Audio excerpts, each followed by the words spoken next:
aja dulu. Tapi ini kalau dijadiin kesimpulan ya, menurut kalian 9 gol ini tercipta karena trio lini depannya terlalu ajaib. Apa pertahanannya terlalu PR besar ini? Gini, di awal laga sebenarnya Bayern sudah cepat dominasi. Sempat mendominasi babak pertama. Tadi lihat Olise di kanan benar-benar hidup banget. Dia berhadapan dengan Nuno Mendes. Nuno Mendes babak sebelumnya kan ketemunya Salah yang udah afkir ya kan, yang udah lewat masanya. Terus siapa lagi sih? Ya gue lupa deh sebelumnya. Lawan Saka. Saka menang dong lawan Saka. Tapi dominan. Antony Elanga di knockout sebelum lawan Aklius Monaco. Iya gitu kan. Jadi ya beda levelnya gitu. Nah sekarang menghadapi Olise benar-benar memaksa seorang Nuno Mendes ke titik terbaiknya gitu. Malam terbaiknya. Nah, yang menjadi momentum adalah buat gue masuknya Leimer. Masuknya Leimer menggantikan Alphonso Davies. Itu juga seru, gak cuma soal striker. Duel antara Alphonso Davies dan juga Hakimi, itu juga seru buat gua di sisi kiri pertahanan dari Bayern. Itu juga seru. Nah, begitu Alphonso Davies keluar, nah ini ada yang berbeda dari Bayern. Lu perhatiin deh, gol dari PSG itu beberapa kali lahir dari salah passing atau errornya Leimer yang lagi maju ke depan, serangan balik cepat.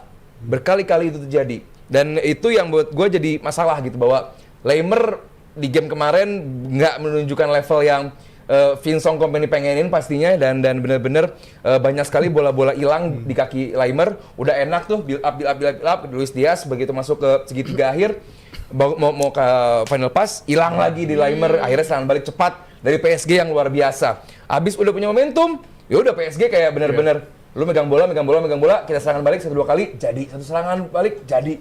Tadi kan dilihat nggak banyak sebenarnya ciptaan peluang dari PSG, cuman efektifnya itu loh. Lu saat punya penciptaan peluang yang nggak segitu banyak tapi jadi dan efektif, itu yang mahal buat gue, dan itu yang nggak dimiliki sama tim-tim lain gitu. Dan buat gue nggak perlu juga di leg 2 nanti, ya ini bukan jadi saran ke pelatih, cuman kayak lu nggak perlu jadi main aman. Justru penonton tuh pengen sepak bola yang anti risk taker, gitu loh, anti sepak bolanya Simeone, anti sepak bolanya Arteta, gitu loh. Arteta mungkin kalau kondisi kayak kemarin, coba misalnya ya skenario nya nih, unggul 1-0, apa yang terjadi? Amanin aja. Layback, dia pede menguasai dan manage permainan. Wajar, boleh ada yang kayak gitu. Kayak begini tuh nggak ada yang salah, nggak ada yang benar. Lu boleh begitu. Tapi ini tuh bener-bener risk taker keduanya. Winger text on, bisa kehilangan bola, tapi dilakukan gitu. Bola panjang, bisa nggak nyampe, tapi dilakukan gitu. Jadi buat gue, inilah sepak bola tuh kayak begini, dan gue sangat menyenangkan. Bahkan Harry Kane, begitu gol keempat dari Bayern pun, dia masih cepet-cepet ambil bola untuk segera restart game. Artinya bahwa ini dua tim pengen menang dengan cara terbaiknya. Dan kalau paling deskripsi paling tepat sih penjelasannya Enrique ya. Dia setelah pertandingan bilang, ini game yang menurut gue tim gue layak untuk menang, tim gue layak untuk seri, dan tim gue layak untuk kalah juga. Dalam artian memang segala sesuatu skenario bisa terjadi di game kayak begitu. Dan dia terbuka dengan itu. Dia terbuka akan hal itu, dan dia suka akan idenya dia akan pertandingan itu. Dan menurut gue sih ini kedua tim menunjukkan justru ngirim pesan ke semua tim ya. Mau lu main sedefensif apapun, mau lu main serapat apapun pertahanan lu, kita bisa punya cara buat nembus pertahanan lo gitu. PSG terutama ya, PSG udah nunjukin itu dari musim lalu. Mau lu setup, mau masang 5 back sekalipun kayak, mau lu setup yang ngeladenin mereka, kayak mereka selalu punya cara buat tembus itu. Dan itu menurut gue kekuatan utama dari PSG. Dan menurut gue di leg kedua, gue ngerasa PSG masih akan ngelakuin hal yang sama, dan mereka punya kemampuan nyetak gol yang lebih banyak ketimbang Munchen. That's why menurut gue PSG masih jadi favorit di musim ini, dan ini menurut gue akan ada ulangannya di leg kedua bagi PSG nanti. Jadi lu PSG leg 2 ya? Gue PSG, gue masih ngerasa dia superior banget. Enggak sih, karena Bayern di Allianz Arena tuh bisa jadi different beast. Dan juga si Kane kan bilang kan, kalau misalnya mereka nggak bisa ngambil 2 gol balik itu di babak kedua, mungkin it's a different game. Kelar ya di Munchen, di Bavaria. Tapi dengan mereka ngejar 2 gol, essentially pertandingan ini ya 1-0 walaupun ada 9 gol tercipta. Dan ini adalah modal berharga, dan yang harus kita ingat juga di pertandingan kedua nanti akan ada Kompany untuk menemani tim di pinggir lapangan. Kemarin kan dia menjalani scoring, dan itu menurut gua akan menghadirkan suatu stabilitas juga yang nggak dipunyai mungkin Bayern di pertandingan kemarin. Ya, menurut gue 2 hal yang harus jadi perhatian Munchen adalah kiper dia. Yang pertama ya, kiper pertama Neuer, ini yang pernah kita bahas. Dia itu kiper di Bundesliga, dia 2 terbawah dalam urusan save percentage. Dia dalam hal untuk menyelamatkan itu yang kedua terburuk. Ya lu tahu save percentage dia di match ini kan? rendah banget. Nol, Nggak ada. nol, Makanya nggak ada. nol, Dan di musim ini standar Iya, dia hanya 0%. 58%. Untuk standar Neuer itu emang udah jauh banget. Dan tadi ada yang komen umur emang gak bohong. Iya, Gue sepakat soal itu. 58% untuk Neuer itu rendah banget. Tapi Munchen punya musim ini Luis Diaz menurut gue. Ini pembeda. Memang kita Olise kita akuin bagus banget. Harry Kane pun juga makin lengkap aja. Tapi Luis Diaz ini salah satu anomali musim ini menurut gue. Kalau ditanya ke fans Liverpool apakah nyangka bakal kayak gini, menurut gue nggak terlalu nyangka banget. Dan karena harganya sih gede tapi konteksnya adalah Luis Diaz 2 tahun terakhir bersama Liverpool, di musim terakhir Klopp dan di musim pertamanya Arne itu mencetak total di seluruh kompetisi 23 gol. Di musim bersama Munchen musim ini yang baru sampai bulan April dia udah mencetak 25 gol. Dalam artian yang dia cetak bersama Munchen dalam periode 7 sampai 8 bulan udah melebihi angka dia bersama Liverpool selama 2 tahun. Jadi apa? Ini Farmers League. Menurut gue emang dia nemuin tim yang cocok dan juga tim yang lebih mapan buat dia. Kalau di Liverpool mungkin dia harus melayani Salah, tapi kalau di Munchen bisa bikin suatu kesatuan yang benar-benar cocok dan kita malah dilayani Harry Kane dengan bola. Kane pelayan banget. Itu kenapa Kane pelayan banget menurut gue. Bener-bener memuji trionya Munchen. Karena trio-trio yang kita compare sebelumnya itu udah di tim yang sangat amat bagus. Fokus mereka adalah benar-benar cuma bikin gol aja di depan. Lu nggak perlu track back, lu cuma fokus di depan bikin gol. Kemarin kalau lu lihat, dan mungkin musim ini juga demikian, Harry Kane itu bener-bener yang ke belakang banget. Bener-bener yang ke belakang banget, melibatkan dirinya kepada permainan, bahkan dia mengorbankan diri menjadi supplier. Dan kemarin asisnya kepada Luis Diaz, ditambah juga positioningnya Diaz bagus, kontrolnya. Iya, ini emang trio yang sangat berbahaya. Dan siapapun lawan nanti di final, gue sih melihatnya Munchen ya. Siapapun tuh. Kok bahasanya udah siapapun ini? Iya dong, siapapun lawan nanti di final gitu. Buat gue Munchen akan ada di final gitu. Cuman ya mau lawan Atletico. Tapi gue bilang kalau di final ya Atletico bakal ngasih perlawanan sih di. Kejutan. Iya. Kalau Arsenal enggak. Bentar dulu. Kalau Arsenal enggak gitu kalau. Kalau di final iya. Apa-apa. Buat gue Luis Diaz setelah kemarin sempat lama cedera juga gitu kan. Sulit untuk ada di form terbaiknya. Melihat game kemarin kayak dia kembali mengenalkan kepada dunia, hey, I'm still here gitu loh. Gue masih ada dan gue siap menuju. Tapi yang menarik nih, Jal, di Liverpool sih dia kebanyakan dribbling. Artinya di Liverpool dia kayak ngerasa harus membuktikan diri di antara pemain-pemain Liverpool yang lain. Itu kita tahan dulu nih, karena nanti kita akan bahas itu tuh head to headnya langsung tuh. Oke. Tapi tadi nama-nama itu sudah tersebut, ada Olise, ada Diaz terutama ya, dua ini yang sangat luar biasa. Dan kalau kita melihat dari musim lalu sebenarnya Kompany ini sudah bermain sangat naif, ya nggak sih? Setuju kan? Setuju. Tapi musim ini permainan itu jadi works malahan.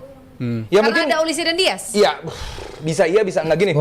Lu berhadapan dengan PSG yang udah kita tahu dan gue yakin tim kepelatihan dari PSG pun tahu. Tim kepelatihan dari Bayern pun tahu bahwa mereka ini akan sangat amat nyerang dan sangat amat ngepres.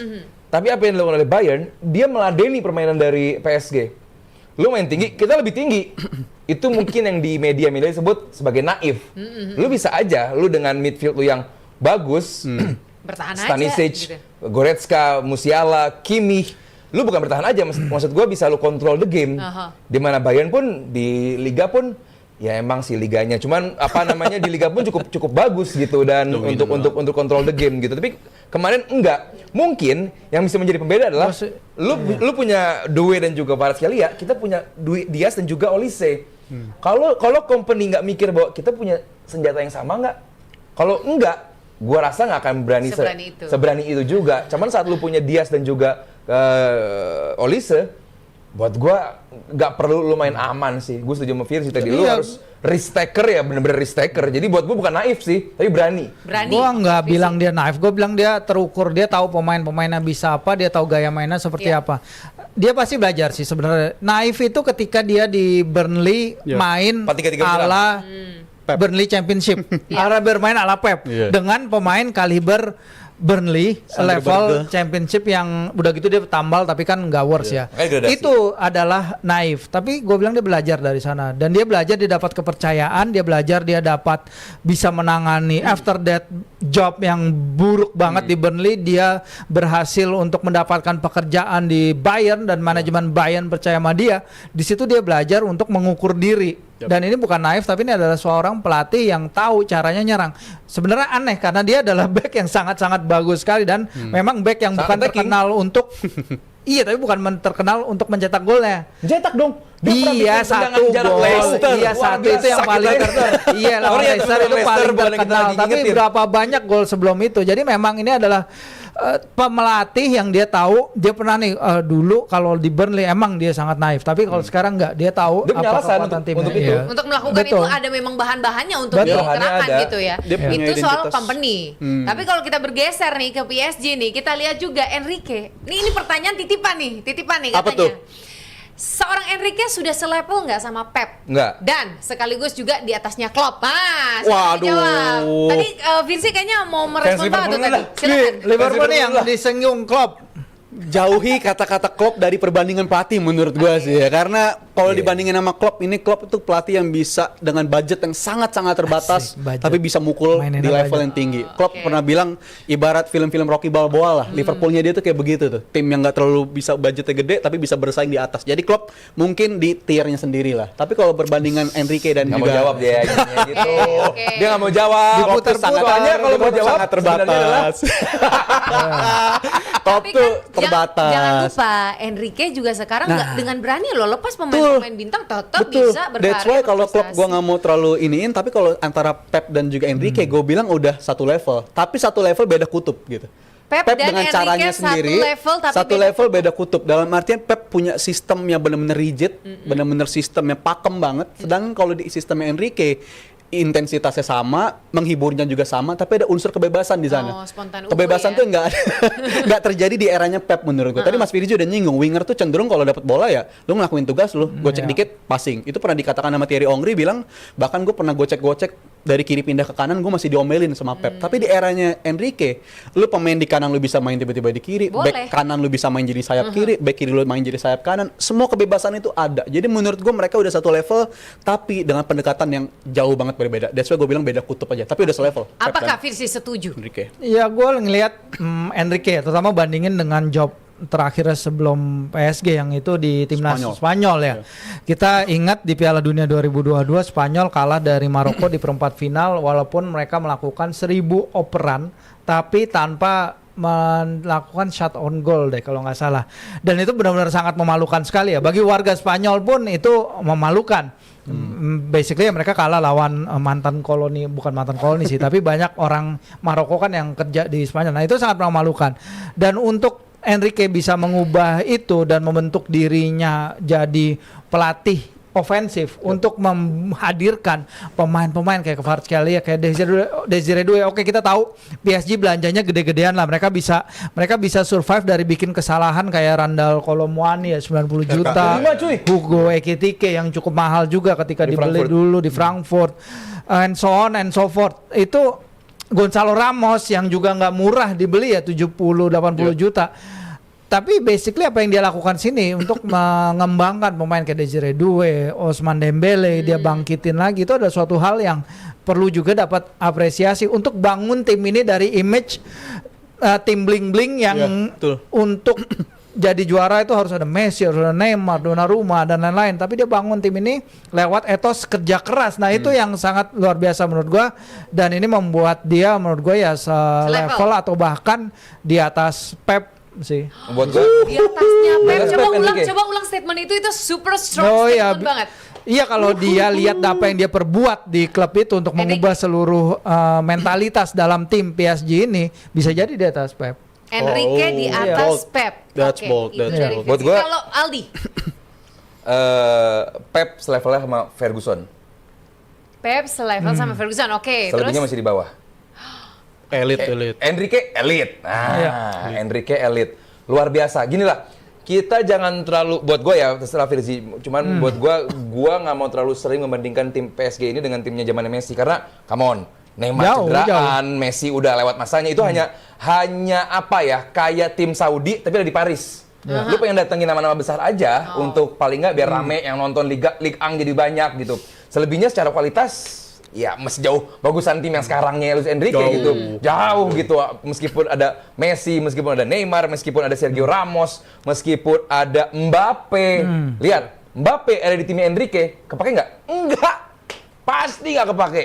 Nggak mau lari, nggak mau track back, hanya di depan nunggu bola, lalu shootnya bagus, offense-nya bagus. Cuman apakah punya kualitas yang sama untuk bisa round up menyesuaikan dengan gaya bermain Enrique? Gua rasa enggak. Ini tim dibangun sama Luis Enrique udah bagus banget. Dan siapapun yang akan menjadi pelatihnya, ya udah enak banget sih. Oh. Tinggal melanjutkan. Cuman kalau di-compare apakah sudah selevel dengan Pep Guardiola? Pasti belum. Iya, nggak apa-apa. Bukan cuma karena gelar doang. Tapi kalau kenapa di-compare sama Klopp? Iya. Tanya sama Abrar. Suruh kesini Abrar. Kenapa Klopp tersangkut Kenapa ya di sini ya. Kenapa Oh, Klopp? kayaknya Abrar ini udah ada sedikit kekesalan-kekesalan. Dia harus ada pancingannya dia. Gue meskipun fans Arsenal, tapi gantungan kunci gue siapa? Jurgen Jurgen Klopp. Katanya Oleh-oleh. karena 5 musim cuma datengin 2 gelar. Ya tapi dari di eranya Liverpool seperti Pep. apa bro? Iya. Dan Di itu eranya seperti Pep. apa, Dari Abrar? Liverpool yang hancur Brendan Rodgers sebelumnya. Sebelumnya Brendan Rodgers Kan hancur take banget over. itu tim. Tapi di era Pep juaranya. Itu beda menurut gua sih. Ada harga tersendiri 100 ketika poin. juara. Era 100 poin belum nggak juara. Poin nggak juara dan itu klub ada di kelasnya Ya. tersendiri lah. Tapi kalau ke soal PSG-nya, nyata momen paling buruk dia performa di Champions League itu justru ketika trio lini depan Ya. itu Messi, Mbappe, Neymar. Tuh. Mereka 16 besar doang di situ. Artinya? Tapi sebelum ada itu pun sebelum ada Messi datang, mereka nyentuh final dan semifinal. Tapi setelah ada mereka bertiga jadi satu tim, mereka cuma nyentuh 16 besar. Penonton banyak. Setelah mereka cabut, baru bisa masuk nyentuh lagi semifinal dan akhirnya Merchandise final laku. juara. Jadi emang ini tim yang menurut gue Enrique udah ngelakuin tugas yang Luar biasa, wow cuy. sih. Udah Dan wow banget. Kenapa sih cabut deh? Siapa? Luis Enrique? Dari Spanyol. Spanyol. Dari PSG? Ini kan Dari masih PSG. PSG. Nggak, maksudnya kan ini musim terakhir kan? Belum tentu. Masih ada kemungkinan. info Iya. perpanjangan masih ada. Infonya cabut cuy. Wah, itu malah Infonya cabut. ganti warna merah Ganti sih warna menurut banget, gua. cuy. Merah menurut gua kalau dia pindah. Merah? MU? Merah menurut gua. Waduh. Kalau Luis pindah Enrique merah ke sih. Itu MU. bermunculan ya. Kalau Tapi emang berarti dia cabut. kesimpulannya selevel Pep, tapi kalau Tidak. Aldi tidak selevel ya. Gua Oke. gua nggak setuju. Nah, ini pertanyaan lagi nggak? Siapapun yang akan masuk ke final antara itu PSG atau Bayern, mereka akan jadi juaranya. Sepakat atau Rizal enggak? udah bilang iya. atau Sepakat enggak? gua, sepakat gua. Sepakat? Dari Vinci? sini. Atletico masih akan memberi perlawanan. Atletico. Ya, canda, ya. Boleh aja Boleh kan, dong. boleh aja ya. ya. Sebagai fans Arsenal kita Nggak harus. apa-apa, nggak apa-apa. Iya. Oke. Kan nggak ada jaminan Arsenal bakal Belum menang, ada ya. kepastian Belum sama ada sekali lah, kepastian. gila. Orang ini kita juga nggak tahu nih, kita ngomongin kayak gini nanti leg kedua tiba-tiba bisa aja Terjadi. PSG iya dibantai Collapse, bisa ya. aja. Iya. Semua potensi bisa terjadi. Atletico Kalau Aldi masih apa bersih. nih? Iya. Setuju nggak? Antara PSG atau Bayern yang masuk ke final udah pasti juara? Ya. Nggak Gue cuma lah bilang ya. pasti di final itu adalah Man City pasti ngalahin Chelsea di final FA Cup. Itu pasti. Itu pasti. Itu pasti. Masih. Cuman kalau PSG atau Bayern dipastikan menjadi juara Liga Champions, belum. Iya dong. Bisa Keluarkan dong Arsenal, jumlahnya, bisa suka Atletico, bisa Atletico. Ini. Bagus. Ini masih yang dipotongnya bagian gue ngomong Arsenal doang. Iya. Bisa Arsenal, Ini bisa yang kita Arsenal tunggu dan juga memang. Atletico. Atletico punya mentalitas Iya. loh. Enrique.